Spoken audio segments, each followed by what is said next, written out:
طلع البدر علينا من ثنيات الوداع وجب الشكر علينا ما دعا لله داعي صلى الله على محمد صلى الله عليه وسلم صلى الله على محمد صلى الله عليه وسلم صلى الله على محمد يا ربي صل عليه وسلم. السلام عليكم ورحمة الله وبركاته. الحمد لله رب العالمين. الصلاة والسلام على أشرف المرسلين وعلى آله وصحبه أجمعين. سبحانك لا علم لنا إلا ما علمتنا إنك أنت العليم الحكيم. رضينا بالله ربا وبالإسلام دينا وبمحمد صلى الله عليه وسلم نبيا ورسولا وبمحي الدين عبد القادر جيلاني رضي الله تعالى عنه شيخا ومرشدا. رب اشرح لي صدري ويسر لي أمري واحلل عقدة من لساني يفقهوا قولي. قال الله تعالى في القرآن العظيم والقرآن المجيد: أعوذ بالله من الشيطان الرجيم بسم الله الرحمن الرحيم. الذين ينفقون في السراء والضراء والكاظمين الغيظ والعافين عن الناس والله يحب المحسنين. صدق الله العليم.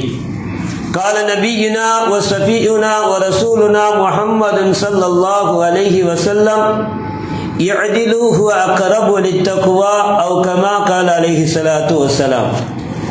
الصلاة والسلام عليك يا سيدي يا رسول الله. الصلاة والسلام عليك يا حبيبي يا رسول الله.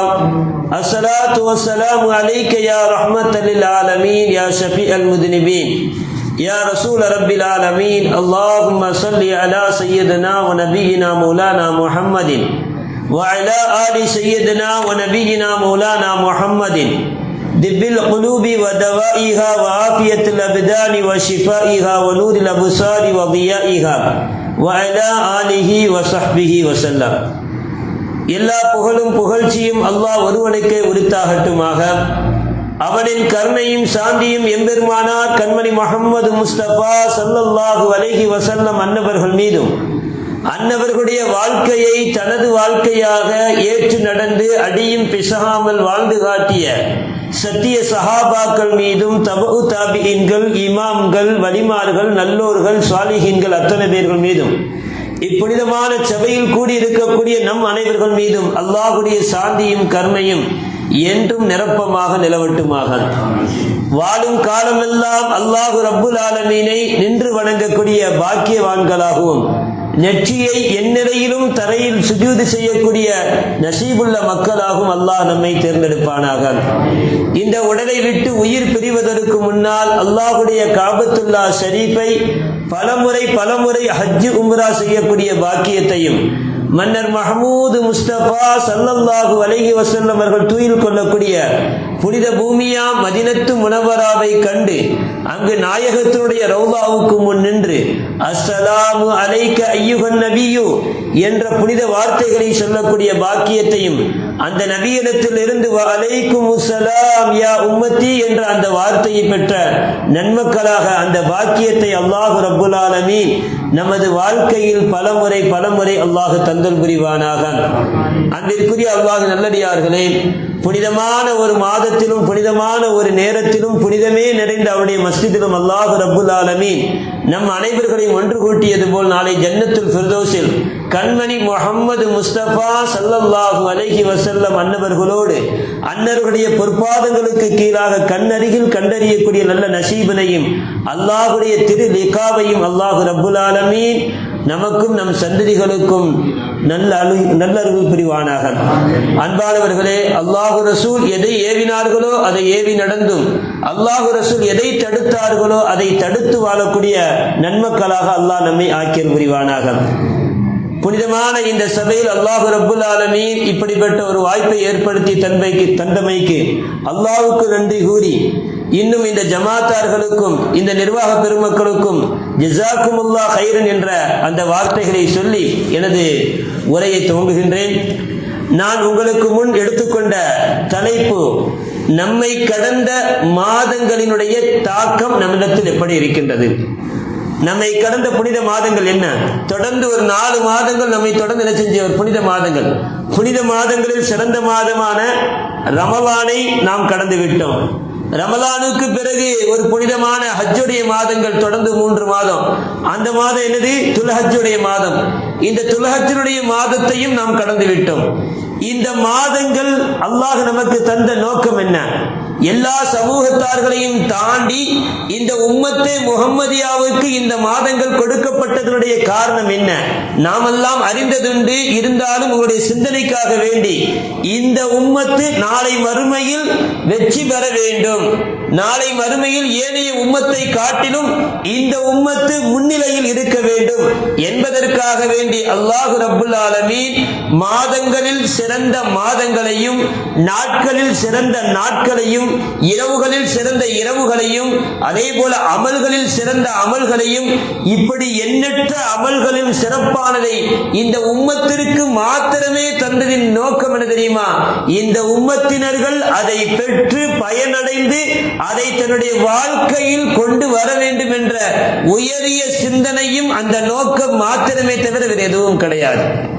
இன்னைக்கு வியாபாரங்கள்ல ஒரு சின்ன தள்ளுபடிங்கிற ஒன்னு அறிவிப்பு செஞ்சிட்டனா அங்க இருக்கிற கூட்டம் மாதிரி எங்கேயும் இருக்காது. ஏன்னா சலுகையை பயன்படுத்த வேண்டும் என்பது நம்முடைய சிந்தனைகளில் ஊறி போனது. சும்மா 100 வெள்ளி சொல்லக்கூடிய ஒரு பைஜாமோ ட்ரெஸ் அப்படிங்கிற போது 50 வெள்ளி ஆஃபர்னா நாம என்ன செய்வோம்? முதலால அங்க போய் நிற்போம். நமக்கு ஆஃபர், தள்ளுபடி, சலுகை என்பது நம்முடைய சிந்தனைகளில் ஊறி போனது, உடலோடு ஒட்டி போனது. அப்போ அப்படிப்பட்ட சலுகைகளை அல்லாஹ் ரப்புல் ஆலமீன் மாதங்களிலும் சிறந்த மாதமான ரமலானில் தந்திருக்கின்றான். இரவுகளில் சிறந்த எத்தனையோ இரவுகளையும் தந்திருக்கின்றான். அமல்களில் சிறந்த எத்தனையோ அமல்களை தந்திருக்கின்றான். இந்த அமல்கள் எல்லாம் நாம் பயன்படுத்தினோம். ஆனால் பயன்படுத்தியதுடைய நோக்கத்தை முழுமையாக பெற்றோமா? செல்லு நான் வாங்குறேன், இந்த செல்லுடைய உயரிய ஒரிஜினல் நோக்கம் என்னது? போன் பேசுறது. என்னால போன் பேச முடியலன்னா இது என்னது? வெறுமன வெத்து வெட்டு. ட்ரெஸ் வாங்குறோம். எதுக்கு வாங்குறோம்? நம்ம உடலினுடைய அங்கத்தினுடைய அழகை மறைக்க வேண்டும். வாங்குற ட்ரெஸ் பூரா உள்ளக்க எல்லாமே தெரியுது. அந்த ட்ரெஸ் அதனுடைய நோக்கத்தை செய்யல. ஏன்? ஒரு ஃப்ரிட்ஜ் வாங்குறோம், எல்லா பொருட்களையும் கூலா இருக்கணும், அது கூலே இல்ல, எல்லாம் நாரி போகுது. அந்த ஃப்ரிட்ஜ் அதற்கான வேலையை செய்யல. ரமலான் நம்மை விட்டும் கடந்து சென்றது. புனித துல்ஹஜ்ஜுடைய மாதமும் துல்ஹஜ்ஜினுடைய அந்த இரவுகளும் ஹஜ் என்ற அமலும் குர்பானி என்ற அமலும் நம்மை விட்டும் கடந்தது. ஆனால் அந்த அமலை நாமும் செய்தோம். ஆனால் அந்த அமலுக்கான பலாபலன்களை நாம் அனுபவித்தோமா அப்படின்னு கேட்டா நமக்கு தெரியாது. அப்படித்தானே? தெரியாது.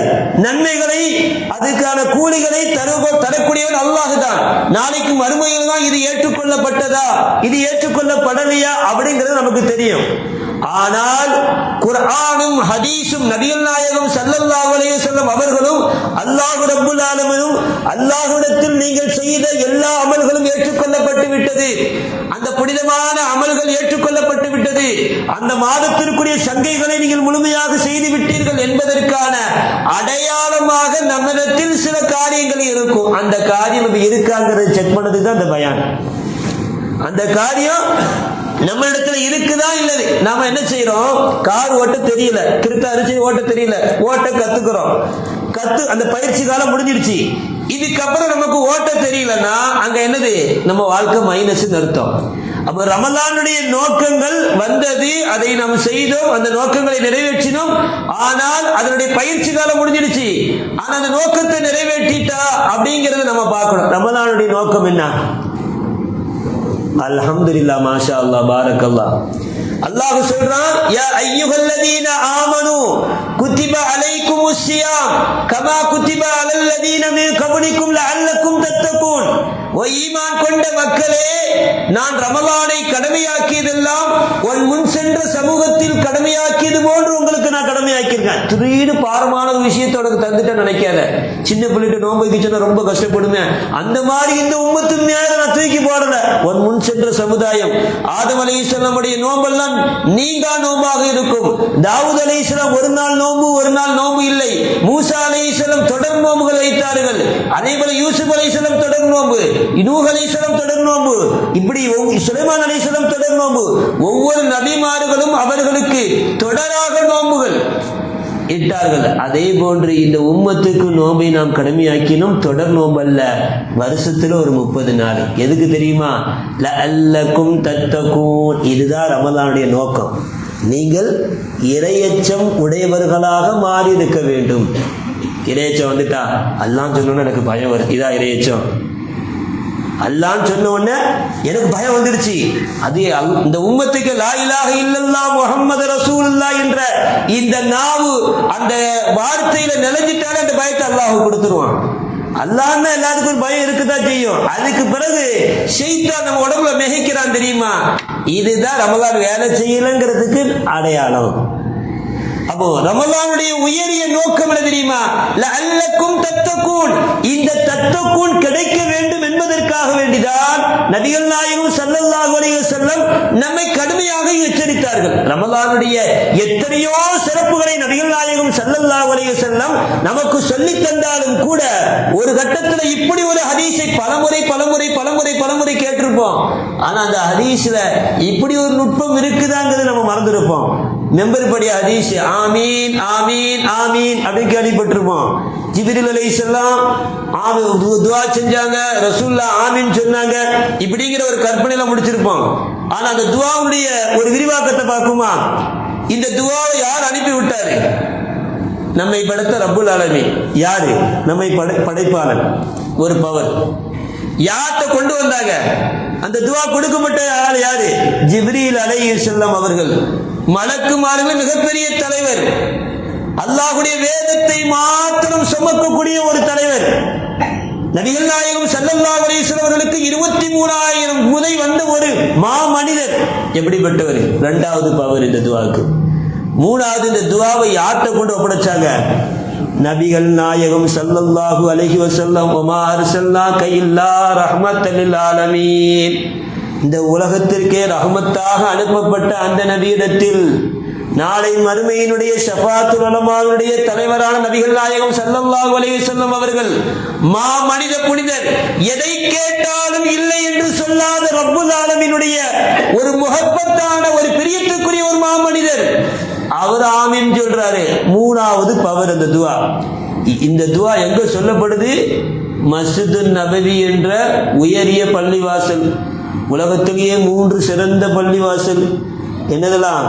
மக்கா, மதீனா, பைத்துல் முகத்தஸ். மதீனா 2வது அந்தஸ்துல இருக்குது. இப்படிப்பட்ட ஒரு சிறப்பான இடத்துல வச்சு இறங்குது. 4வது பவர் எந்த இடத்துல வச்சு இறங்குது? நபிகள் நாயகம் ஸல்லல்லாஹு அலைஹி வஸல்லம் புனிதமான மெம்பர் படி நபிகள் நாயகம் ஸல்லல்லாஹு அலைஹி வஸல்லம் சஹாபாக்களுக்கு, அதாவது கிட்டத்தட்ட 10 ஆண்டுகள் இந்த இஸ்லாத்துடைய தாவத்துகளை புதிந்த அந்த ஒரு இடம். எத்தனாவது பவர்? 5வது பவர். 6வது பவர் ரௌலத்தும் மின் ரியாதுல் ஜினான். சொர்க்கத்தினுடைய பூங்காவனம். சும்மா முட்டுச்சந்தில உட்கார்ந்து ஒரு விஷயத்தை சொன்னாலேயே இந்த அரசாங்கம் பெருசா கொண்டு போற மாதிரி நம்ம பார்க்கிறோமா இல்லையா? ஆனால் இந்த துஆ இறங்கிய இடமும் இறங்கிய காலம் ரமலான் மாதம். இப்படி இந்த துஆவை சுற்றி அனைத்தும் பவரா இருக்கும் பொழுது இந்த துஆவுடைய வார்த்தை மட்டும் சாதாரணமா இருக்குமா? நாம இன்னைக்கு சாதாரணமா கடந்து போயிடுறோமே. என்ன துஆ? துஆ, வயசான பெற்றோர்கள் இருந்து கவலைக்கு தவணியவர்கள் நாசமடையட்டும், ஆமீன் ரசூலுல்லாஹ் சொல்றாங்க. 2வது, என்னுடைய பெயர் சொல்லப்பட்ட மஜ்லிஸில் யார் ஸலவாத்து சொல்லலையோ நாசம் அடையட்டும், 2வது. 3வது, ரமலான் வந்த பிறகும் ரமலான் நம்மை கடந்து சென்ற பிறகும் கூட ஒரு மனிதனுடைய பாவம் மன்னிக்கப்படும், இவனும் நாசம் அடையட்டும் அப்படின்னா இந்த துஆ எவ்வளவு பெரிய அந்தஸ்துக்கு உம்மத்துக்கு துவா. என்ன காரணம் தெரியுமா? இப்படியாவது இந்த ரசூல் இருக்காங்களே, எந்த காலத்திலும் எந்த உம்மத்துக்கும் எதிராக துவா செஞ்சது கிடையாது. தன் மனைவியை இட்டு கட்டி பேசிய 30 போது கூட ரசூல்லா இரக்கம் கொண்டவர். அப்துல்லா இப்னு சலூல் அவர்கள் ரசூல்லாவுடைய மனைவி என்ன செஞ்சாங்க? இட்டு கட்டி பேசினாங்க. இவங்களுடைய ஜனாசாலவே ரசூல்லா தொழு வைக்க போனாங்க.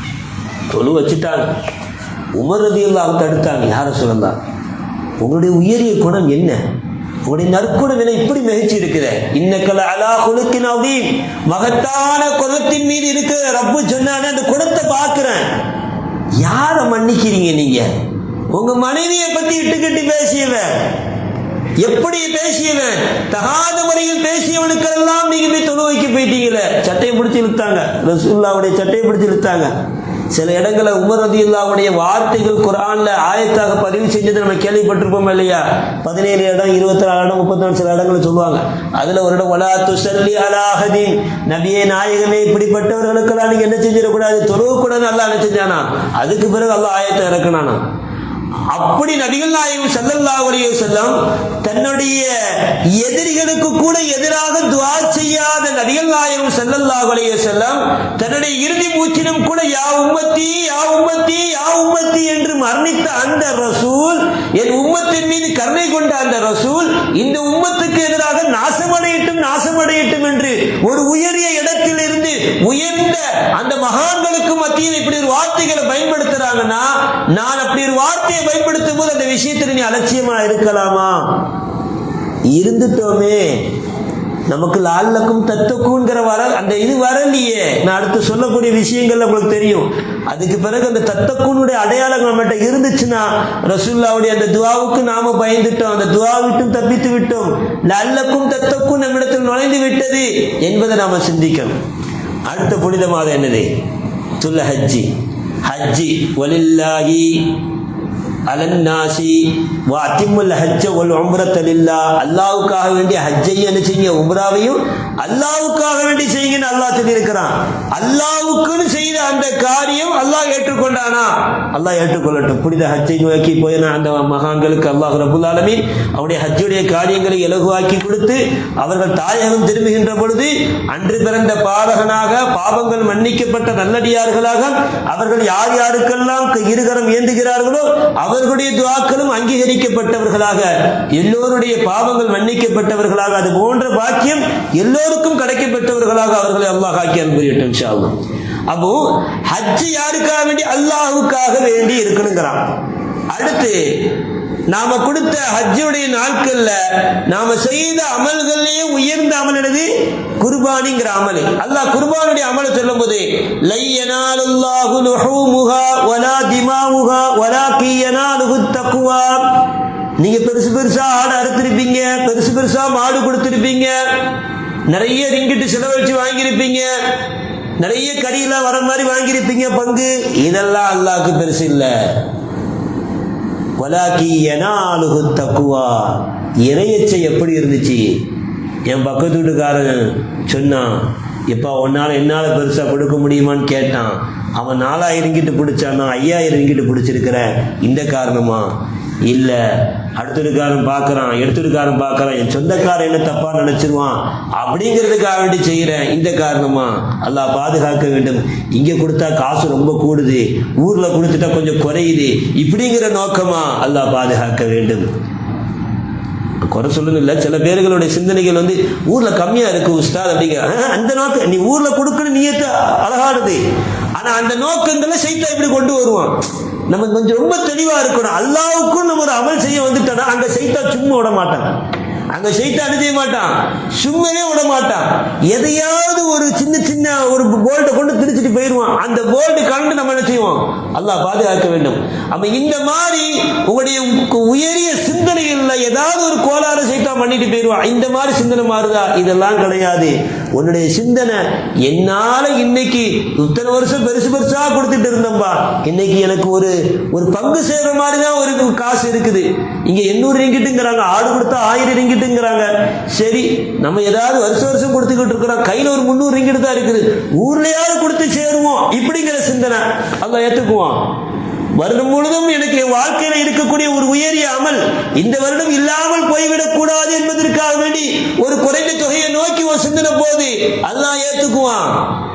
ஆஹா, அல்லாஹ் நிறைய கொடுக்கிறான், ஆனா அவனுக்கு செலவழிக்க நாம யோசிக்க கூடாது. அப்ப அல்லாஹ் கொடுக்கும் பொழுது அவன் கொடுக்கறத நம்ம நிறைய கொடுக்க ஐயூப் அலைஹிஸ்ஸலாம் குடிச்சுக்கிட்டு இருக்கும் பொழுது தங்க கிளி வெட்டு ஒன்று விழுந்துச்சான். தங்க வெட்டுக்கிளி விழுந்துச்சான். உடனே ஓடி போய் எடுத்தாங்களாம். அல்லாஹ் கேட்டானா, உங்களுக்கு எவ்வளவு பெரிய செல்வத்தை நான் தந்திருக்கிறேன். ஏன்னா ஐயூப் அலைஹிஸ்ஸலாமோட வரலாறு உங்களுக்கு தெரியும். 18 ஆண்டுகள் நோய்வாய்ப்பட்டு கடந்து அதுக்கு பிறகு அல்லாஹ்விடத்துல உதவி பெற்று இழந்த வாலிபம் உட்பட அல்லாஹ் பொருளாதாரத்தை கொடுத்தாராம். அவங்க பெரிய பணக்காரனா இருந்தான். ஒரு கட்டத்தில் அவங்க உடம்பில் ஏற்பட்ட அந்த நோயினுடைய மாற்றத்தால் ஊர் மக்கள் எல்லாம் ஒதுக்கி வைத்து எல்லாவற்றையும் இழந்தார்கள். அதுக்கு பிறகு அல்லாஹ் கொடுத்தான். பொருளாதாரத்தை மட்டும் கொடுக்கல, பொருளாதாரத்தோடு சேர்ந்து வாலிபத்தையும் கொடுத்தான். 18 ஆண்டுகள் நோயில கடந்தாங்க இல்லையா, 18 வயசுக்கு முன்னாடி அல்லாஹ் கொடுத்துட்டான். அப்ப கூட ஐயூப் அலைஹிஸ்ஸலாம் எனக்கு கொடுத்தியே, என் மனைவியும் வயசாயிட்டாங்க, இப்போ உங்க மனைவிக்கும் சேர்த்து, அப்போ கணவனுக்கும் மனைவிக்கும் வாலிபத்தையும் சேர்த்து, ஏன்னா வயோதிகம் திரும்பாது, அப்படித்தானே? அந்த வயோதிகம் திரும்பிய ஒரு மாமனிதர் ஐயூப் அலைஹிஸ்ஸலாம். இப்படி அல்லாஹ் கொடுத்த நீங்க ஒரு வெட்டுக்களையே திருக்கி தொடர்ந்து எடுக்கிறீங்களே, யா அல்லாஹ் உன்னுடைய ரஹ்மத்தை விட்டு நான் எப்பவுமே தூரமாக மாட்டேன், நீ எவ்வளவு தந்தாலும் எடுப்பேன். அந்த மாதிரி அல்லாஹ் ரப்புல் ஆலமீன் உனக்கு கொடுக்கணும் நினைக்கும் போது நீ எடுக்கிற சிந்தனை எடுக்கிற, நீ அல்லாஹ்வுடைய பாதையில கேட்கும் போது எந்த ஒரு சிந்தனை இல்லாம அள்ளி கொடுக்கணும். அப்படி ஒரு உயரிய அமல் தான் குர்பானி அமல். குர்பானியுடைய நேரங்களில் குர்பானியுடைய எத்தனையோ ஹதீஸ்களை கேட்டிருப்பீங்க. இருந்தாலும் ரமலானை எச்சரித்தவராய் நபிகள் நாயகம் ஸல்லல்லாஹு குர்பானை எச்சரிக்கிறாங்க. என்ன எச்சரிக்கிறாங்க? யாருக்கு குர்பானி கொடுக்க தகுதி இருந்து குர்பானி கொடுக்கவில்லையோ அவர்கள் பலா யக்ரபன்ன முஸல்லானா, பெருநாளுடைய முஸல்லாவை மிதிக்காதுங்கிறாங்க. நம்ம வாழ்க்கையில சில பேருக்கு பெருநாள் தொழுகை மட்டும் தான் தொழுகிறோம், அந்த தொழுகைக்கு வராத ரசூலுல்லாஹ் சொல்றாங்க. என்ன நமக்கு இந்த ஹதீஸை கொஞ்சம் ஆழமா சிந்திச்சு பாருங்க. தொழுகையே வராதுன்னு சொன்னா எந்த மூமினும் எந்த காலகட்டத்திலும் அவனுக்கு தொழுகை என்பது இல்லாம போகாது. ஜகாத்துல சலுகை இருக்குது, நோம்புல சலுகை இருக்குது, என்ன தொழுகையில சலுகை இருக்கா, ஹஜ்ஜில சலுகை இருக்குது. ஹஜ்ஜுக்கு நமக்கு பொருளாதாரமும் உடம்பு ஆரோக்கியம் இருந்தா ஹஜ்ஜு கடமை, நோம்பு ஆரோக்கியம் இருந்தா நோம்பு கடமை, ஜக்காத்து பொருளாதாரம் கடமை. தொழுகையில ஏதாவது சலுகை இருக்குதா? பெண்களுக்கு மட்டும் அல்லாஹ் மாதவிடாய் காலங்களில் கொடுத்திருக்கிறான். மற்றபடி ஏதாவது ஒரு சலுகை இருக்குதா? ஒன்னால நிக்க முடியல உட்காருப்பா, உட்கார முடியல படுத்தா தொழுகு, படுத்து முடியல ஒருங்கிணைஞ்சு தொழுகு, ஒருங்கிணைஞ்சு முடியல கல்பால தொழுகு, கல்பாலே முடியலன்னா நீ போனா அவ்வளவுதான், நீ ஜனாசா. அப்ப கடைசி வரைக்கும் தொழுகை விடுவதற்கு மார்க்கத்தில் அனுமதி கிடையாது. அப்படி இருக்க நபிகள் நாயகம் ஸல்லல்லாஹு அலைஹி வஸல்லம் தொழுகைக்கு வராதன்னா யாருக்கு அங்க தொழுகை கடமை இல்லை? முஸ்லிம் அல்லாதவனுக்கு தொழுகை கடமை இல்லை. அங்க அப்படி ஒரு வார்த்தையை ரசூலுல்லாஹ் அங்க கனமா பயன்படுத்துறாங்க. தான் உம்மத்துக்கு எதிராக ரசூலுல்லாஹ் எங்கெல்லாம் இந்த உம்மத்துக்கு எதிராக கனமான வார்த்தைகளை பயன்படுத்துகிறார்களோ அங்கெல்லாம் அந்த உம்மத்தினர்கள் எப்படி யோசிக்கணும்னா, இந்த விஷயத்துல நீ அலட்சியமா இருந்துராத, இந்த விஷயத்துல நீ அலட்சியமா இருந்துராத, இந்த விஷயத்துல நீ எந்த ஒரு பொழுதுபோக்காகவும் இருந்துராதங்கிறத காட்டுது. அப்ப குர்பானி நமக்கு தகுதி ஆயிட்டா குர்பானி கொடுத்தே ஆக வேண்டும். அதனாலதான் நபிகள் நாயகம் ஸல்லல்லாஹு அலைஹி வஸல்லம் எந்த ஒரு அமலும் அந்த குறுகிய காலத்துல மட்டும்தான் கடமை. இப்போ நான் 40 வயசுல ஒருத்த இஸ்லாத்துக்கு வரான்னா தொழுகைங்கிறது 15 வயசுல இருந்தே ஒரு கடமையாயிரும். மிச்சம் 25 வருஷம் தொழுகையை மீட்டணுமா கேட்டா கிடையாது. அதுக்கு முன்னாடி உள்ள எல்லா அமல்களையும் மீட்டணுமா கிடையாது. அவன் இஸ்லாத்துக்கு எப்படி நுழையிறோம் அதுக்கப்புறம் உள்ள காரியங்கள் தான். ஆனா அப்படிதான் எல்லாமே. ஆனா நபிகள் நாயகம் ஸல்லல்லாஹு அலைஹி வஸல்லம் அவங்க மட்டும் குர்பானிங்கிற அமல அவங்க மூத்தா போற நாள்ல 100 ஒட்டகம் கொடுத்தாங்களாம். அவங்க மூத்தா போற வருஷத்துல 100 ஒட்டகம், 63 ஒட்டகங்களை தான் கரத்தாலே அறுத்துட்டு சொன்னாங்களா. இப்ப எனக்கு 63 வயசு ஆகுது, அதனால 63 கொடுத்து மிச்சம் 37 நினைச்சீங்க அலி ரலியல்லாஹு கொடுக்க சொன்னாங்களாம். இது எங்க என்ன விளங்குதுன்னா 40 வயசுக்கு பிறகுதான் நுபுவத்தை ரசூலுல்லாஹ்வுக்கு கடமையா இருக்கு. ஹிஜ்ரி 2ல தொழுகை கடமை, ஹிஜ்ரி 2ல தான் என்னது ஹஜ் நோம்பு எல்லாமே கடமையாச்சு. ஹிஜ்ரி 2க்கு பிறகு நபிகள் நாயகம் ஸல்லல்லாஹு அலைஹி வஸல்லம் ஹிஜ்ரி 12 வரைக்கும் ஹயாத்தா இருந்தாங்க. இந்த 10 வருஷமும் குர்பானி கொடுக்க தான் சொன்னாங்க. 2 ஆடு கொடுத்தாங்க. அப்ப அந்த 10 வருஷமும் ரசூலுல்லாஹ் குர்பானி கொடுத்துட்டாங்க. ஆனா மூத்தா போன வருஷத்துல 63 ஒட்டகம் கொடுக்கறாங்கன்னா எந்த அமலும் எனக்கு பின்னாடி முன்னாடி இருக்குன்னு அவசியம் இல்லை. ஆனா குர்பானிங்கிற அமல் மட்டும் என்னுடைய வாழ்வினுடைய துவக்கத்திலிருந்து முடிவு வரையும் இருக்கணும். இல்ல முடிவுக்கு பிறகும் தொடராக இருக்க வேண்டும் என்பதற்காக வேண்டி எக்ஸ்ட்ரா 37 கொடுத்தாங்க. அலி ரலியல்லாஹு வசியத்து பண்றாங்க. எனக்கு எப்பொழுதுமே ஒரு ஆடை கொடுங்கள். அலி ரலியல்லாஹு 30 வருஷம் அவங்க குடும்பத்தார்கள் கொடுத்தாங்க. அதுக்கு பிறகு கர்பலாவுடைய நிகழ்ச்சியில அந்த அஹ்ல பைத்தெல்லாம் அழிக்கப்பட்டார்களா இல்லையா, அதுல நின்றுச்சு. அதுக்கு பிறகு எல்லா உம்மத்துகளையும் கொடுக்க ஆரம்பிச்சிட்டாங்க ரசூலுல்லாஹ் பேர்ல. என்ன விளங்குதுன்னா, தொழுகையும் ரசூலுல்லாஹ் 40 வருஷமா என்ன செய்யல, கலா செய்யல. ஜகாத்தையும் 40 வருஷம் கலா செய்யல. ஹஜ்ஜையும் செய்யல, ஒரே ஒரு ஹஜ் தான் செஞ்சாங்க.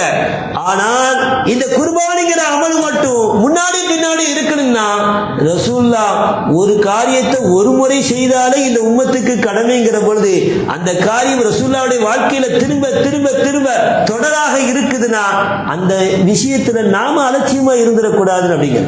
அப்போ இந்த குர்பானிங்கிற உயரிய சிந்தனை அல்லாஹுக்கு வலாக்கிய நாளுக்கு தக்குவா, தக்குவாவை முற்படுத்தி இருக்க வேண்டும். அப்போ நோம்புங்கிறது தக்குவா தான் போதிக்குது. அதே போல குர்பானிங்கிற அமலும் சரி, ஹஜ்ஜுங்கிற அமலும் சரி, தக்குவாவை போதிக்கின்றது. அப்போ இந்த 2 மாதங்களை கடந்து வந்த நாம் எப்படி இருக்கணும்?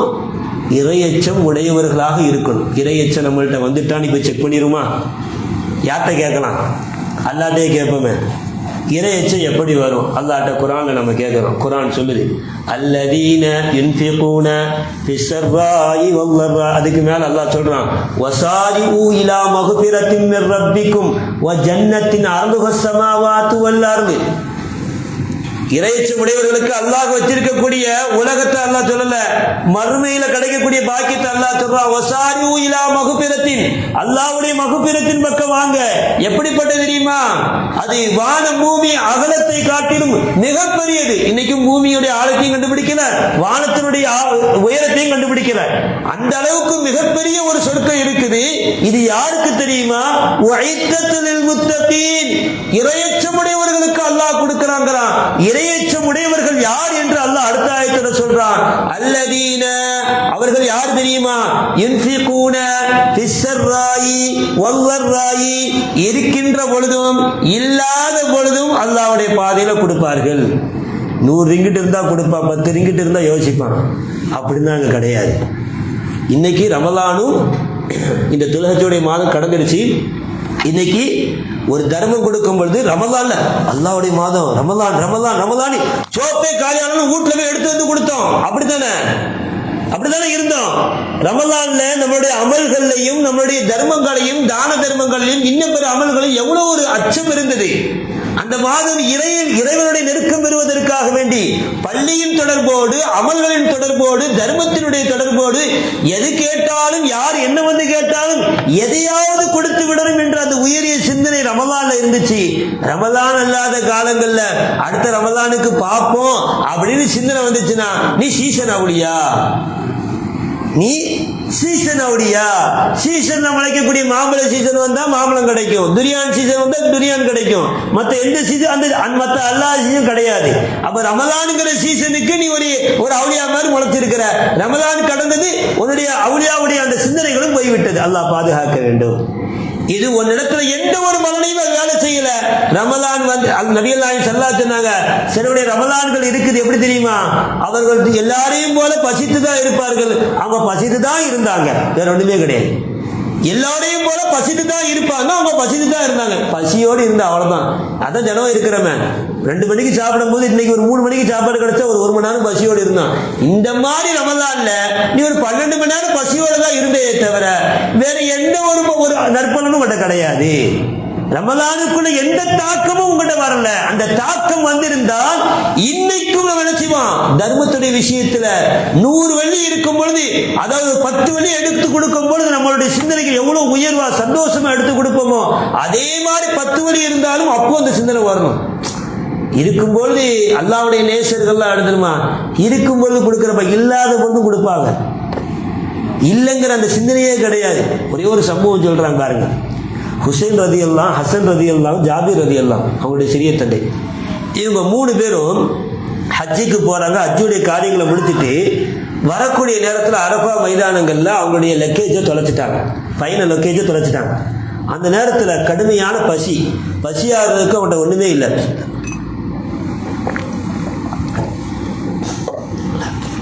சாப்பிட்றதுக்கு எதுவுமே இல்லை. ஆனால் கடுமையான பசி. இன்னைக்கு மாதிரி ஏசி காரில் போனால் கொஞ்சம் பசி தெரியாது. வாகனத்தில் போனால் பசி தெரியாது. அவங்களாம் நடந்து தானே போயிருப்பாங்க, வெட்ட வெளி பூமியில் கடுமையான வெயிலுக்கு மத்தியில் அப்படி தானே போயிருப்பாங்க, கடுமையான பசி தெரிஞ்சிருக்கும். அப்போ அந்த நேரத்தில் அவங்க என்ன செய்கிறாங்க, தூரத்தில் பார்க்குறாங்க ஒரு மூதாட்டியுடைய வீடு, அங்கே போய் பசியாடுவதற்கு ஏதாவது உணவு இருக்கான்னு கேட்குறாங்க. ஒரு நோஞ்ச ஆடு, அதாவது உடலால் பலகீனமான ஒரு ஆடு மட்டும் தான் இருக்குது, மிச்ச ஆடுகளை என்னுடைய கணவன் ஓட்டி கொண்டு போயிட்டார் மேய்ப்பதற்கு. நீங்க பசின்னு வந்ததுனால நான் அந்த ஆடை வேணா உங்களுக்கு அடுத்து சாப்பிட தரட்டுமான்னு கேட்கும் பொழுது அவங்க என்ன செஞ்சாங்க, அந்த ஆடு கொடுக்கப்பட்டுச்சு. திரும்ப சொன்னாங்களாம், எங்க இவ்வளவு பெரிய உதவி செஞ்சிருக்கீங்க, கொடுப்பதற்கு என்கிட்ட ஒண்ணுமே இல்லம்மா, கொடுப்பதற்கு ஒண்ணுமே இல்லம்மா. அந்த அம்மாவை பாருங்க, பசின்னு வந்தனால இருக்கிற நோயாளிக்கு நோய் பிடிச்ச ஆடையாவது அறுத்து கொடுக்கணுங்கிற அந்த சிந்தனை. இதுதான் அல்லாஹ் சொல்றான், அல்லதீன யுன்ஃபிகூன பிஸ்ஸர்ராய் வல்லர்ராய். நிறைய 100 ஆடு இருக்கும்போது ஒரு ஆடை கொடுப்பது தர்மம் இல்லை, இருக்கின்ற ஒரு ஆடு தேவைன்னு வரும்போது கொடுக்கறது தான் தர்மம். கொடுத்தாங்க, ஆனா இவங்க அதற்கு பகரமா ஒண்ணுமே செய்ய முடியலையே. நாங்க குறைஷி குலத்தை சார்ந்தவர்கள், நீங்க என்ன செய்யுங்க, அப்படியே மதீனாவுக்கு பக்கமா நீங்க வந்தானா நீங்க எங்கள்கிட்ட சொல்லி வாங்கிட்டு போங்க, நான் அதுக்கான பகரத்தை தரஞ்சு விட்டேன். வீட்டில் அந்த மூதாட்டியோட கணவர் வந்தாராம், இது மாதிரி ஒரு ஆடு இருந்துச்சு அதை கொடுத்தேன்னு. ஆமாம், யாரோ வந்தாங்களா, நீங்களும் கொடுத்தீங்களா, மதீனாவுக்கு வந்தால் ஏதாவது தருவோம். இதெல்லாம் நடக்கிற காரியமாம்மா, அட்ரஸ் இல்லாத ஆளுக்கு நீங்கள் கொடுத்துருக்கீங்க, இது நடக்கிற காரியமா? அதெல்லாம் ஒன்றுமே இல்லைன்னு சில காலங்கள் போயிடுச்சு. இவங்க வைத்திருக்கக்கூடிய ஒரு ஒட்டகம், ஒரு ஜாதியான ஒட்டகம் மதீனாவுடைய சந்தையில் நல்ல விலை போகுது அப்படிங்கிற செய்தி இவங்களுக்கு கிடைச்ச உடனே இவங்க குடும்ப வறுமையின் காரணமாக அந்த ஒட்டகத்தை விற்க போறாங்க. நம்ம அப்படித்தானே, நம்ம வச்சிருக்கிற பொருள் இன்னொரு ஊர்ல நல்ல விலை போகுதுன்னா நம்ம என்ன செய்வோம், அந்த ஊருக்கு கிளம்பி போவோமா இல்லையா? அந்த மாதிரி ஒட்டகத்தை தூக்கிட்டு என்ன செய்றாங்க, மதீனாவுக்கு போறாங்க. மதீனாவுடைய வீதியில போறாங்க. ஹுசைன் ரலியல்லாஹு தஆலா என்ன செய்றாங்க, பாசுல உட்கார்ந்து இருக்கிறாங்க, பாக்குறாங்க தூரத்துல, நமக்கு அன்னைக்கு உதவி செய்த அந்த பெண்மணி கூப்பிடுறாங்க, அம்மா அன்னைக்கு எனக்கு இப்படி ஒரு உதவி செய்தீங்களே, இன்னைக்கு அதுக்கு பகரமாக நான் உங்களுக்கு எதாவது தந்தே ஆகணும், புடிங்க. வருது ஹில்யத்துல் அவுலியான்ற கிதாபுல வருது, 1000 ஆடுகளையும் 1000 தீனார்களையும் என்ன செஞ்சாங்க, ஹுசைன் ரலியல்லாஹு கொடுத்தாங்களாம். கொடுத்துட்டு சும்மா விடல, தின்னது யாரு, சாப்பிட்டது யாரு, என் தம்பி அண்ணனும் தானே, வாங்க என் அண்ணனுக்கு வாங்க ஹசன் ரலியல்லாஹு கூட்டு போறாங்களாம். ஹசன் ரலி அவங்க சந்தோஷத்துல அவங்களும் 1000 ஆடும் 1000 தீனாரு கொடுக்குறாங்க. கொடுத்துட்டு வாங்க எங்க சிறிய தந்தைட்ட வாங்க, அவரும் சேர்ந்தானே அனுபவிச்சாரு, அவர்கிட்ட வாங்க. இன்னைக்கு நாம என்ன செய்யறோம், 10 குடும்பமும் சேர்ந்து ஒரு கல்யாணத்துல போய் சாப்பிட்டுட்டு ஒரு மைக்கை வச்சுட்டு வந்துடுறோம். எல்லாம் பாதுகாக்க வேண்டும். சும்மா ஒரு சிரிப்பு காட்டு சொல்றேன். 10 குடும்பமும் சேர்ந்து அண்ணன் தம்பி எல்லாரும் சேர்ந்துட்டு மொத்தமா ஒரு கவரை கொடுத்துட்டு வந்துடுறான். ஆனா ஹசன் ஹுசைன் ரலியல்லாஹு குடும்பத்தில் பாருங்க, இந்த பங்கு ஹசனுக்கு இருக்கு ரலியல்லாஹு தஆலாவுக்கு, என்னுடைய சிறிய தந்தை ஜாபிர் ரலியல்லாஹு இருக்குது, வாங்கன்னு ஜாபிர் கிட்ட போறாங்க. அவங்க சந்தோஷத்துல, நீங்க ஆமா முதல்ல அவங்ககிட்ட போனீங்க, அவங்க எவ்வளவு கொடுத்தாங்க கேட்டாங்க, 1000 கொடுத்தாங்க. நான் 2000 தந்திருப்பேன், நான் 2000 தரேன், அவங்க கொடுக்க முடியாத அளவுக்கு நான் தந்திருப்பேன்னு சொல்லிட்டு 2000 தீனார் 2000 ஆடுங்க கொடுத்தாங்களாம். 2 ஒட்டகத்தை விற்க வந்த அந்த பெண்மணிகள் திரும்ப மதீனா விட்டு கிளம்புறாங்க. 4000 ஆடுகளையும் 4000 தீனாரையும் தூக்கிட்டு. கணவர் அப்படியே ஆச்சரியப்பட்டார். இதுதாங்க அல்லாஹ் ரப்புல் ஆலமீன் நமக்கு தரக்கூடிய அந்த செல்வத்துல கணக்கில்லாம என்ன செய்யணும், செலவழிக்கணும். ஹுனைன் போர்ல நபிகள் நாயகம் ஸல்லல்லாஹு அலைஹி வஸல்லம் கடுமையான பொருளாதார நெருக்கடி ஏற்பட்டுச்சான். அப்போ ஒரு யூதன் நபிகள் நாயகம் ஸல்லல்லாஹு அலைஹி வஸல்லம் ஒரு 40,000 திரகத்திற்கு அதனுடைய போர் சாமான்களை வாங்கியிருந்தாங்களா. அந்த போருக்கு அந்த மனிதர் வந்திருந்தாங்க, வாடகை பாத்திரம் கொடுத்தா அந்த வாடகை பாத்திரத்தை பாதுகாக்கிறதுக்கு அந்த ஒரு நபர் வருவாங்க. அதே மாதிரி அந்த யூதன் அந்த போர்ல வந்து கலந்துக்கிட்டாங்களாம். கலந்துட்டு தன்னுடைய ஆயுதங்கள் கீழே இருந்தா எடுத்து பாதுகாத்து வைக்கிறது.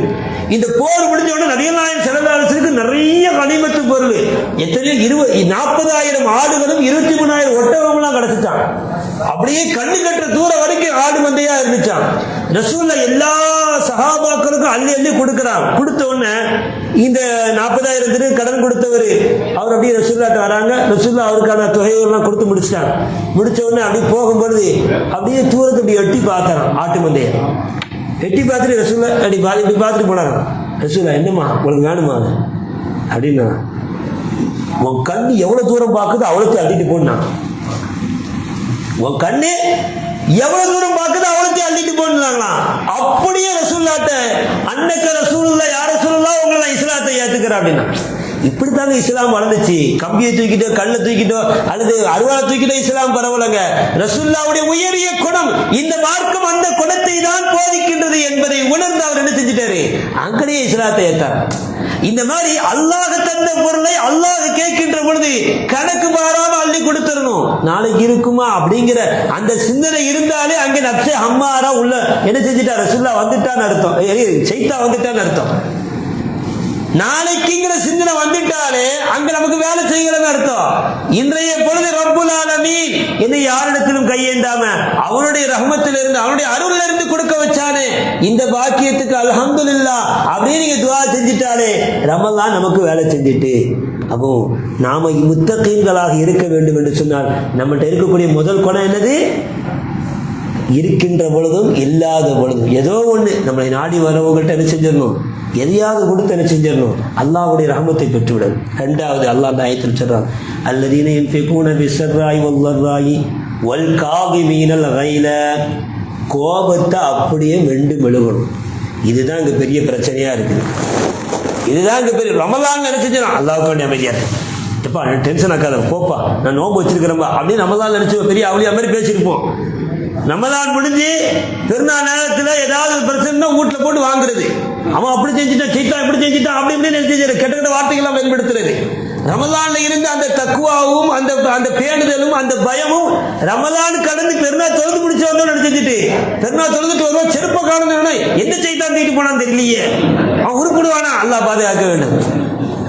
தொழுவ முடிஞ்ச உடனே அது வரைக்கும் ரமலான்ல காணா போனா அல்லாஹ் அவனுக்கு சிறந்த கூலியை கூட அவனை திருத்திரு, அப்படி ரமலான்ல காணா போனா அவனுக்கு துவா, ரமலான் அல்லாத காணா போனா அவனுக்கு பதுவா, அல்லாஹ் பாதுகாக்க வேண்டும். அப்ப அந்த அந்த இரையச்சம் அந்த கோபங்கிறது எப்படி வருது பாருங்க. அப்ப எல்லா நிலைகளிலும் நம்ம கோபத்தை விட்டு விழுங்கணும். இது அல்லாஹ்விடத்திலிருந்து வரக்கூடிய இறைநேசர்களுடைய உயரிய குணம். கோபங்கிறது என்னது, கலபு ஷைத்தான், ஷைத்தானுடைய அந்த அப்படியே அடையாளம் என்னது கோபம் தான். நபிகள் நாயகம் ஸல்லல்லாஹு அலைஹி வஸல்லம் நம்ம கேள்விப்பட்டிருப்போம், அபூபக்கர் ரசூலுல்லாஹ் பேசிக்கிட்டே இருப்பாங்க. ஒரு யூதன் வந்து அபூபக்கர் திட்டிக்கிட்டே இருக்கும்போது ரசூலுல்லாஹ் சிரிச்சுக்கிட்டே இருப்பாங்க. அப்படி புன்முறுவல் தபஸ்ஸும் திரும்ப அப்படி அழகா சிரிப்பாங்க. திடீர்னு ரசூலுல்லாஹ் சிரிக்கிறத பார்த்த உடனே ஒருவேளை நம்ம பதில் கொடுக்காம ரசூலுல்லாஹ் அப்படின்னு பதில் கொடுக்க ஆரம்பிச்சாங்க. ரசூலுல்லாஹ் கோபப்பட்டு எஞ்சி போயிட்டாங்க. என்ன அரசு என்ன திட்டம் போது மட்டும் நீங்க சிரிச்சீங்க, நான் திட்ட ஆரம்பிச்சாலும் எஞ்சி போயிட்டீங்கன்னு. நீங்க அமைதியா இருக்கும் பொழுது ஷைத்தானுக்கு பகரமா மலக்குமாரை திட்டிக்கிட்டு இருந்தாங்க. எங்க அந்த எதிரியே மலக்குமார அவனை திட்டிக்கிட்டு இருந்தாங்க, அவனுக்கு பத்துவா விட்டுட்டு இருந்தாங்க, இப்படி ஒரு நல்ல மனிதர் திட்டியேன்னு. நீங்க வாய் திறந்தவன யாரு போயிட்டாங்க, மலக்குமாருக்கு போயிட்டு ஷைத்தான் வந்துட்டாங்க. அப்ப கோபம் வருகின்ற இடத்துல அங்க யாரு வருகின்றார், ஷைத்தான் வருகின்றான். அல்லாஹ்வுடைய நேசர்களுடைய வரலாறுகள் எடுத்து பாருங்க. இதே ஹுசைன் ரலியல்லாஹு வரலாறே எடுப்போமே. இந்த ஆயத்துடைய தப்சீர் குர்துபி எடுத்து பாருங்க. அதுல ஒரு சம்பவத்தை எழுதுவாங்க. ஹுசைன் ரலியல்லாஹு அன்ஹு அவங்கள பார்ப்பதற்கு ஒரு 10 யூதர்கள் வந்திருந்தாங்க. இஸ்லாத்தை பத்தி தெரிஞ்சுக்கணும்னு சொல்லும்போது ஹுசைன் ரலியல்லாஹு அடையாளம் காட்டப்படுச்சு. அவங்க வீட்டில் வந்து உட்கார்ந்து இருக்கிறாங்க. அவங்களுடைய அடிமை பெண்ணு அவங்களுக்கு சமைப்பதற்காக வேண்டி ஒரு உணவு குழம்பு கொண்டு வராங்க, அதாவது கறி கொண்டு வராங்க. கொண்டு வரும்போது திடீர்னு கை தவறி ஹுசைன் ரலியல்லாஹு மேல போட்டாங்க. சில அறிவிலும் பாத்திரத்தை தலையில போட்டாங்க வருது. உடனே ஹுசைன் ரலியல்லாஹு கோபக்காரங்க. ஹுசைன்னாலே கொஞ்சம் கோபம் இருக்குன்னு சொல்லுவாங்க. ஹுசைன் பேர் வச்சா கொஞ்சம் கோபம் இருக்குன்னு சொல்லுவாங்க. அப்ப ஹுசைன் கொஞ்சம் கோபக்காரன். அப்படியே முறைச்சாங்களாம். முறைச்ச உடனே அந்த பெண்மணி எந்த அளவுக்கு குர்ஆன்ல தேர்ச்சி பெற்றவங்களா இருக்கிறாங்க. இன்னைக்கு நம்ம பெண்மணிகளிடத்துல இந்த மார்க்கத்தினுடைய விழிப்புணர்வு குறைந்து கொண்டே போகுது. ஏன்னா மார்க்கங்கிறது அங்கிருந்தா வரணும். இன்னைக்கு பெண்களிடத்துல மார்க்கம் குறைந்ததுனால இந்த சமூகத்துல அதாவது மீடியாக்கள் மூலமாக அல்லது ஆன்லைன் மூலமாக எத்தனையோ அனாச்சாரங்கள் வளர்ந்து கொண்டே போகுது. அல்லாஹ் பாதுகாக்க வேண்டும். அன்றைய காலத்துடைய பெண்மணிகளிடத்துல இருந்த அந்த மார்க்க பற்ற பாருங்க. ஹுசைன் ரலியல்லாஹுடைய கோபத்தை பார்த்த உடனே பிஸ்மில்லாஹிர் ரஹ்மானிர் ரஹீம் வல் காதிமீனல் கைல அப்படின்னாங்க. குர்ஆன் ஆயத்தை ஓதுனாங்களாம். முத்தகீன்கள் எப்படி இருப்பாங்க, அல்லதீன யன்ஃபிகூன பிஸ்ஸர்ராயி வல்லர்ராயி வல் காதிமீனல் கைல. முத்தகீன்கள் எல்லாம் அல்லாஹ்வுடைய நேசர்கள் எல்லாம் அல்லாஹ்வுடைய இறையச்சம் உடையவர்கள் எல்லாம் கோபத்தை விண்டு முழுங்குவாங்க அப்படின்னு சொன்ன உடனே கலபத்தில் கலபி அவங்களுடைய கோபம் அப்படியே அமுக்கிச்சான். அப்ப அந்த பெண்கள் அடுத்த ஆயத்தை ஓதுறாங்க. வல் காதிமீனல் கைல வல் ஆஃபீன அனின் நாஸ், மக்களை அவர்கள் மன்னிப்பார்கள். அந்த ஹுர்ரி வஜிஹில்லா, அப்படியே மன்னிச்சுட்டாங்க. அப்படியே செஞ்சாங்க, உன்னை நான் அஃபௌத அன்க, உன்னை நான் மன்னிச்சிட்டமா. வல்லாஹு யுஹிப்புல் முஹ்சினீன் ஆயத்தின் முடிவு, வல்லாஹு யுஹிப்புல் முஹ்சினீன், உபகாரம் செய்யக்கூடியவர்களை அல்லாஹ் விரும்புகிறான். அந்த ஹுர்ருலி வஜிஹில்லாஹ், அல்லாஹ்வுக்காக வேண்டி உன்னை நான் என்ன செய்யறேன், விடுதலை செய்யறேன்ட்டாங்க. கோபம் வெளிப்படுது, அங்கே ஆக்ஷன் எப்படி இருக்கும், எதிரா இருக்கணும். ஆனா அந்த பெண்களுடைய மார்க்கப்பட்ட பாருங்க, குர்ஆன் வசனத்தின் மூலமாக அவர்களுடைய வாயை அடைக்கிறாங்க, கோபத்தை மெண்டு முழுங்க வைக்கிறாங்க, மன்னிப்பு கேட்கிறார்கள். மன்னிப்பு கேட்ட உடனே வல்லாஹு யுஹிப்புல் முஹ்சினீன் சொன்ன உடனே இவங்க விடுதலையும் கொடுத்துறாங்க. அப்ப அல்லாஹ்வுடைய பேரை சொன்ன உடனே அவங்க உள்ளத்தில் ஏற்படக்கூடிய மாற்றத்தை பாருங்க. கோபங்கிறது உயரிய கோபம் வருகின்ற பொழுது அப்படியே அல்லாஹ்வுக்காக வேண்டி அமுக்குறாங்களா இல்லையா? இந்த மாதிரி சிந்தனை நமக்கு இருக்குதா? திடீர்னு கோபப்படுத்துற ஒன்று ஏறுதா? வீட்டில் மனைவியின் மூலமாக, மனைவிக்கு கணவன் மூலமாக, அல்லது பிள்ளைகளின் மூலமாக, உறவினர்கள் மூலமாக, வியாபாரத்தில் இருக்கக்கூடிய பணியாளர்கள் மூலமாக, இல்ல பணியாளர்களுடைய எஜமான்களின் மூலமாக, ஏதோ ஒரு ரீதியில் நம்மளை கோபப்படுத்தக்கூடியவர்கள் நம்மளை சுற்றி இருக்கின்ற பொழுது அந்த கோபத்தை அல்லாஹ்வுக்காக வேண்டி அடக்கிக் கொண்டு நிதானத்தை கையெடுத்து அவங்க அதுல சொலிசம் தேடுகின்ற பொழுது நம்மிடத்துல இறையச்சம் குடியிருக்கின்றது என்பதை நாம் புரிந்து கொள்ளணும். கோபத்தை மீண்டும் விழுங்கிடுவோமா? அந்த கோபம் எதற்கான தீர்வும் கிடையாது. கோபம் என்பது உங்களை அழிவின் பக்கமே கொண்டு போகும் அப்படிங்கிற நம்ம சிந்திக்கணும். ஒரே ஒரு சம்பவத்தை சொல்றாங்க. அலி ரலியல்லாஹு தஆலா அன்ஹு நம்ம கேள்விப்பட்டிருப்போம். ஒரு போர்ல அலி ரலியல்லாஹு அன்ஹு செய்வாங்க, ஒரு யூதனை போட்டு குத்திக்கிட்டு இருப்பாங்க. கோபத்தில் அந்த யூதன் என்ன செய்வான், துப்பிடுவான், உமிழ்ந்துருவான். உமிழ்ந்த உடனே அலி ரலியல்லாஹு அடிக்கிறதை நிப்பாட்டிடுவான். அப்போ அந்த யூதன் கேட்பானா, என்னப்பா இவ்வளவு நேரம் வெறியா அடிச்ச, நான் உன் முகத்துல துப்பி இருக்கிறேன், உன் முகத்துல உமிழ்ந்து இருக்கிறேன், இப்ப என்ன மன்னிச்சு விட்டுட்டியேன்னு. இவ்வளவு நேரம் ஒண்ணு நான் அடிச்சது அல்லாஹ்வுக்காக வேண்டி, என்ன போருங்கிறது அல்லாஹ்வுக்காக வேண்டி. நீ என் மேல உமிழ்ந்ததுக்கு பிறகு என்னுள்ள ஒரு குரோதம் ஏற்பட்டுச்சு, என்ன துப்பிட்டியே, என்ன அசிங்கப்படுத்திட்டியே அப்படிங்கிற சிந்தனை வரும்போது இதுக்கப்புறம் நான் அடிச்சா எனக்காக வேண்டி ஆயிரும், அல்லாஹ்வுக்காக வேண்டி ஆகாது அப்படின்னா என்ன புரியுதுங்க? எவ்வளவு பெரிய உச்சகட்டத்தில் இருக்கிறாங்க. போருங்கிற ஒரு மனிதனுக்கு சண்டைங்கிற போது நிதானமே தெரியாது. அந்த நிதானத்திலும் கூட அவர்கள் அல்லாஹ்வுடைய சிந்தனையில் இருந்தார்கள் என்று சொன்னால் எப்படிப்பட்ட இறையச்சமுடையவர்களாக இருப்பார்கள்? இப்படிப்பட்ட இந்த மகான்களுடைய கரங்கள் பட்ட அந்த மனிதர் சும்மாவா இருப்பாரு? நம்ம இந்த வரலாறு தான் கேள்விப்பட்டிருப்போம். இதுக்கப்புறம் உள்ள வரலாறு என்ன தெரியுமா? 30 வருஷத்துக்கு பிறகு அலி ரலியல்லாஹு தஆலா ஒரு ஊருக்கு போறாங்க. அந்த ஊர்ல அலி ரலியல்லாஹுடைய அந்த புருவ முடிகள் எல்லாம் தொங்கியவர்களாக, ரொம்ப அலியாக 90 வயது, அந்த மாதிரி ஒரு தள்ளாத வயதுல ஒரு மரத்தினடியில இருக்கிறாங்க. அப்ப இந்த மனிதர் வராராம், கீழே படுத்துக்கிறது அடி வாங்கினாரா இல்லையா? இந்த மனிதர் வராராம், உங்க கரங்களால் நான் இஸ்லாத்தை ஏற்றுக்கணும் அப்படின்னா. எதுக்குப்பா? அன்னைக்கு என்ன நீங்க மன்னிச்சு விட்டீங்களே, அல்லாஹ்வுக்காக கோபப்படாம விட்டீங்களே, அதுக்காக உங்களை நான் என்ன செய்யறேன், அந்த ஒரு இது எனக்கு பிடிச்சிருந்துச்சு, அதனால நான் இஸ்லாத்தை ஏற்கிறேன். இது நீ அன்னைக்கே ஏற்றுக்கலாமாப்பா? 30 வருஷம் வீணா போயிருக்காங்க, இது நீ அன்னைக்கே ஏற்றிருக்கிறாங்க. அப்ப அந்த மனிதனுடைய உள்ளத்துல அல்லாஹ் எவ்வளவு பெரிய ஒரு இறையச்சத்தை கொடுத்துட்டாங்க. அவர் சொன்னாங்களாம், நான் உங்க மேல உமிழ்ந்ததுக்கு பிறகு நீங்க அடிக்காததுக்கு காரணம் என்ன? இப்போ நான் அடிச்சா அது எனக்காக வேண்டி ஆயிரும் அப்படின்னு போனீங்களா இல்லையா? நான் அந்த நேரத்தில் இஸ்லாத்தை ஏற்றாலும் அது உங்களுக்காக வேண்டி ஆயிரும். நான் இஸ்லாத்தை பற்றி 30 வருடங்களாக ஆராய்ந்து பார்த்தேன். இனிமேல் இஸ்லாத்துடைய தெளிவுகள் எனக்கு கிடைத்து விட்டது. ஆனா அன்னைக்கே நியத்து வச்சுட்டேன், இப்படி ஒரு பாக்கியத்தை கொடுத்து உங்க கரத்தினால நான் இஸ்லாத்தை ஏற்கனவே நியத்து வச்சுட்டேன். அதனால நான் இஸ்லாத்தை விட்டு வெளியே இருந்தாலும் இஸ்லாத்தை முழுமையாக புரிந்து கொண்டு அதன்படி வாழ்ந்து கொண்டு இன்னைக்கு உங்களை சந்திக்கிற உங்க கரங்கள் பிடித்து நான் இஸ்லாத்தை ஏற்றுட்டேன் அப்படின்னா. அப்போ நாம இறையச்சமுடையவர்களாக இருக்கின்ற பொழுது நம்மளிடத்திலிருந்து வெளிப்படக்கூடிய அந்த தன்மை அல்லாஹ்வுக்காக வேண்டி இருந்தால் அதுல அல்லாஹ் சுத்தி பரக்கத்தை வச்சிருவான். ஒரு மனிதருக்கு ஒரு கோபத்தை அல்லாஹ்வுக்காக வேண்டி தணிக்கின்ற பொழுது அவருக்கு அங்க ஹிதாயத் இருக்குதுன்னா, நாம எந்த விஷயத்துக்காண்டி கோபப்படுறோமோ அந்த விஷயத்தை அல்லாஹ் சமாளிச்சிருவான், அல்லாஹ் சரிப்படுத்திடுவான், அல்லாஹ் சலாமத்தை ஆக்கிடுவான். இப்ப நம்ம கோபப்படுத்தி என்னமோ ஆயிர போறது கிடையாது, ஒன்னும் நடந்து போறது கிடையாது. அல்லாஹ்வின் மீது நம்ம வைத்து விடுவோம் என்ற அந்த பொறுமையை நீங்கள் கையாண்டால் அந்த காரியத்தில் அல்லாஹ் பரக்கத்தை தந்துடுவான். கொஞ்ச காலம் 30 வருஷம் ஆச்சு, அதே மாதிரி ஒரு 30 நாள், ஒரு 30 நிமிஷம், ஏதாவது ஒரு நேரங்கள்ல நீங்க உங்களுடைய கோபங்கள் தடுகின்றது அல்லாஹ்வுக்காக வேண்டி இருக்கின்ற பொழுது அந்த காரியத்தை என்ன செஞ்சிருவான், எந்த காரியத்துக்காண்டி கோபப்படுத்துறீங்களோ அந்த மனிதரே இனிமேல் நம்ம எஜமானோட கோபத்தை படக்கூடாது, இனிமேல் நம்ம கணவருடைய கோபத்தை நம்ம வாங்கக்கூடாது, இனிமேல் நம்ம மனைவியுடைய கோபத்தை வாங்கக்கூடாது, இனிமேல் உறவினருடைய கோபத்தை வாங்கக்கூடாது. அவனே அவனுக்குள்ள என்ன செஞ்சிருவான்? புரிந்துணர்வை ஏற்படுத்திக் கொள்வான். மூணாவது, எல்லா நிலைகளிலும் மக்களை மன்னித்து வாழ வேண்டும். வல்லாஹு யுஹிப்புல் முஹ்சினீன், உபகாரிகளாக இருக்க வேண்டும். இந்த 4 குணம் தான். நோம்புக்கு பிறகு, குர்பானிக்கு பிறகு உங்களுடைய வாழ்க்கையில அப்படி வீட்டில் போய் பாருங்க, எத்தனை தடவை கோவப்பட்டிருக்கிறோம், இல்லை கோவப்படலை. நம்முடைய தர்ம தான விஷயங்களை ஏதாவது ஒரு சின்ன கொடுக்கல் வாங்கல் ஏற்றத்தாழ்வு இருக்குதா? இல்லை. அதே போல நம்ம எல்லா விஷயத்திலையும் மக்களை மன்னிச்சிருக்கிறோமா? அல்ஹம்துலில்லாஹ். இப்படி ஒரு சிந்தனை உங்கள்கிட்ட வந்திருந்தா நம்முடைய ரமலானும் சரி, நம்மளுடைய துல்ஹஜ் மாதமும் சரி, நம்மளுடைய அமல்கள் ஏற்றுக்கொள்ளப்பட்டு விட்டது, நம்முடைய சிந்தனைகள் சீராகிவிட்டது, அல்லாஹுவால் பொருந்திக் கொள்ளப்பட்ட அடியார்களாக நாம் மாறிவிட்டோம். லஅல்லக்கும் தத்தகூன் என்ற அந்த புனித வார்த்தை நம்மில் நுழைந்து விட்டது என்பதை புரிந்து கொள்ள வேண்டும். ஆகையினால் நம்மை கடந்த இந்த மாதங்களுடைய தாக்கம் நம்மிடத்தில் இறையச்சத்தை போதிக்க வேண்டும். இறையச்சம் வந்துவிட்டால் நம்முடைய கொடுக்கல் வாங்கல்ல, தான தர்மங்கள்ல எந்த விதமான ஒரு சிந்தனை கோளாறும் இருக்காது. ரமலான்ல எப்படி தர்மம் செஞ்சோமோ அதே மாதிரி செய்வோம். ரமலானுக்கு பிறகும் எல்லாரும் மீதும் கோபம் இல்லாமல் சலாமத்தான முறையில் இருப்போம். அது எல்லோரையும் மன்னித்து வாழும். ரசூலுல்லாஹ் எல்லாத்தையும் மன்னிச்சுட்டாங்க, யாரும் மன்னிக்காம விட்டாங்க. தன் சிறிய தந்தையை கொண்டவங்களையும் மன்னிச்சுட்டாங்க, தன்னுடைய மனைவி இட்டு கட்டி பேசுறதையும் மன்னிச்சுட்டாங்க. யாரு வந்தாலும் ரசூலுல்லாஹ் மன்னிக்கிற குணம். அதனால சின்ன சின்ன அற்ப காரணங்களுக்காக வேண்டி நம்ம உறவுகளை துண்டிச்சு என்ன பெரிய காரணமா இருந்தாலும் இந்த உலகத்துக்கு அது அற்ப காரணம். நாளைக்கு மறுமையில் அல்லாஹ் அப்படியே தூக்கி போட்டுருவான். இதெல்லாம் ஒரு காரணமே கிடையாதுப்பா அப்படின்னு.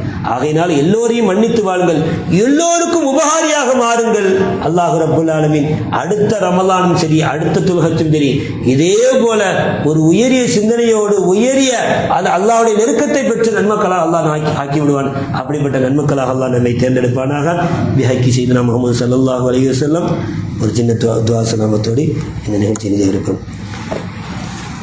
இந்த நிகழ்ச்சிக்காக வேண்டி அந்த சீரணி வழங்கிய ரெஸ்டாரண்ட் தாஜுத்தீன் அவருடைய குடும்பத்தார்களுக்கு அல்லாஹ் ரப்புல் ஆலமீன் எல்லா விதமான வளங்களையும் அல்லாஹ் அருள் புரிவானாக. இன்னும் இந்த பள்ளியினுடைய எல்லா விதமான காரியங்களிலும் எல்லா விதமான சேவர்களாக நிற்கக்கூடிய ஏஜேகே மற்றும் உறுப்பினர்கள், இளைஞர்கள், வாலிபர்கள் மற்றும் பெண்கள் நிர்வாகிகள் அத்தனை பேர்களுக்கும் அல்லாஹ் நீண்ட ஆயுளையும் ஆபியத்தையும் எல்லா விதமான வளங்களையும் இந்த நிகழ்ச்சியை சிறப்பித்து வரக்கூடிய உங்களுக்கும் அல்லாஹ் எல்லா விதமான கயிறு பறக்கத்தை அல்லாஹ் தந்தல் புரிவானாக. அதே போல ஆஃபியத்தை நாடி ஜெய்துன் முகமது அண்ட் அவர் ஃபேமிலிகளுக்கு அல்லாஹ் ஆரோக்கியத்தையும் நீண்ட ஆயுளையும் எல்லா விதமான வளங்களையும் அல்லாஹ் கொடுத்தல் புரிவானாக. இன்னும் எல்லா நிகழ்ச்சிகளையும் மிகப்பெரிய ஒரு முக்கியமாக பெண்கள் தலைமை தாங்குகிறார்கள். மாஷா அல்லாஹ். ஆண்களுக்கு ஈடாக பெண்களுக்கும் இந்த மார்க்கத்தினுடைய சீரிய சிந்தனை வளர வேண்டும் என்ற உயரிய நோக்கத்தை நம்முடைய பள்ளியில் பெண்கள் காமிக்கிறாங்கிற செய்தியை கேள்விப்பட்டேன். அல்லாஹ் ரப்புல் ஆலமீன் இது மென்மேலும் வளர வேண்டும். 50க்கும் மேற்பட்ட பெண்கள் வந்திருக்கிறாங்கிறாங்க. அல்லாஹ் ரப்புல் ஆலமீன் அது 100க்கும் மேலாக அது மாற வேண்டும். எல்லோ பெண்களிடத்திலும் இது போன்ற மார்க்கத்தினுடைய சிந்தனைகள் வளர வேண்டும். அல்லாஹ் ரப்புல் ஆலமீன் அப்படிப்பட்ட அந்த வளர்ச்சியும் அல்லாஹ் கொடுத்தது புரிவானாக. அதே போல நம்முடைய மஸ்ஜிது அதனுடைய பொருளாதார வளர்ச்சிக்காக வேண்டி 3 தளங்களாக கட்டுவதற்கான அரசாங்க ரீதியான அனுமதிகளும் இலகுவாக கிடைக்க வேண்டும். அதை கட்டுவதற்கான பொருளாதார ரீதியான எல்லா வளர்ச்சிகளும் கிடைக்க வேண்டும் என்பதற்காக வேண்டி நீங்கள் எல்லோரும் அதிகம் துஆ செய்ய வேண்டும். அதே போல அந்த மஸ்ஜிதினுடைய இதற்காக வேண்டி யாரெல்லாம் வக்ஃபு செய்தார்களோ, உதவி செய்தார்களோ, சின்ன சின்ன காரியங்களுக்கு சின்ன சின்ன உதவிகளை கொண்டு உறுதுணையாக இருந்தார்களோ, பெரிய உதவிகள் செய்தார்களோ, இன்னும் துஆவை நாடி உதவி செய்தவர்கள், அதனால் தன்னுடைய வேலைகளின் மூலமாக இப்படி யாரெல்லாம் இந்த பள்ளிக்கு உறுதுணையாக இருந்தார்களோ அவர்களுடைய வாழ்க்கையிலும் அல்லாஹ் எல்லா விதமான கயிறு பரக்கத்துகளையும் அவர்களுக்கும் அவர்கள் குடும்பத்தார்கள் அல்லாஹ் கொடுத்தல் புரிவானாக. குறிப்பாக பலஸ்தீன் மக்களுக்கும் முஸ்லிமான எல்லா ஆண் பெண்களுக்கும் இப்போ துஆ செய்யப்படுகிறது. இன்னும் நம்மை விட்டு மறைந்த அப்துல் கலாம் பின் அப்துல் ஹமீத் முகமது மெய்டின் அவர்களுடைய மறுமை வாழ்க்கையாக வேண்டியும் துஆ கேட்கப்படுகின்றது. إلى حضرة نبينا شفينا مولانا مصطفى محمد صلى الله عليه وسلم. الفاتحة. أعوذ بالله من الشيطان الرجيم. بسم الله الرحمن الرحيم. الحمد لله رب العالمين الرحمن الرحيم مالك يوم الدين. إياك نعبد وإياك نستعين. اهدنا الصراط المستقيم صراط الذين أنعمت عليهم غير المغضوب عليهم ولا الضالين. آمين. الحمد لله رب العالمين حمدا يوافي نعمه كافي مزيدا. يا ربنا لك الحمد كما ينبغي لجلال وجهك وعظيم سلطانك. سبحانك لا نحصي ثناء أنت كما أثنيت على نفسك. فلك الحمد حتى ترضى ولك الحمد إذا رضيت ولك الحمد بعد رضا. اللهم صل على سيدنا محمد وعلى آل سيدنا محمد وبارك وسلم عليه. اللهم ارزقنا أبواب الخير وأبواب النعمة وأبواب راحة وأبواب تجارة وأبواب الزراعة وأبواب الرزق وأبواب الفهم وأبواب الأولاد بركة دامة دائمة أبدا مع الصحة والسلامة العافية يا أكرم الأكرمين. اللهم أوصل مثل ثواب ما كرهناه من كلامك اللذين. هذه هدية واصلة ورحمة نازلة بركة شاملة وتحفة كاملة منا إلى روح سيدنا شفينا مولانا مصطفى محمد صلى الله عليه وسلم يا أرحم الراحمين. اللهم هذه هدية سورة الفاتحة يا أرحم الراحمين. اللهم هذه هدية ورحمة نازلة تحفة كاملة منا إلى روح مرحوم عبد الكلام بن عبد الحميد منا إلى روح محمد مهدي نور الله مركتهما ونور الله مريحهما وتقبل الله من حسناتهما وأكرم نزلهما وادخل جنتهما في الماء والثلج يا أرحم الراحمين. ثم إلى أرواح جميع المؤمنين والمؤمنات والمسلمين والمسلمات خاصة فلسطين وغزة يا أرحم الراحمين. ربنا تقبل منا إنك أنت السميع العليم وتب علينا يا ربنا يا ربي مولانا إنك أنت التواب الرحيم. اللهم رب ارحمهما كما ربياني صغيرا. ربنا آتنا في الدنيا حسنة وفي الآخرة حسنة وقنا عذاب النار. صلى الله تعالى على خير خلقه سيدنا محمد وعلى آله وصحابه أجمعين. آمين. سبحان ربك رب العزة عما يصفون وسلام على المرسلين والحمد لله رب العالمين. صلى الله على محمد صلى الله عليه وسلم. صلى الله على محمد صلى الله عليه وسلم. صلى الله على محمد يا ربي صل عليه وسلم. السلام عليكم ورحمة الله وبركاته.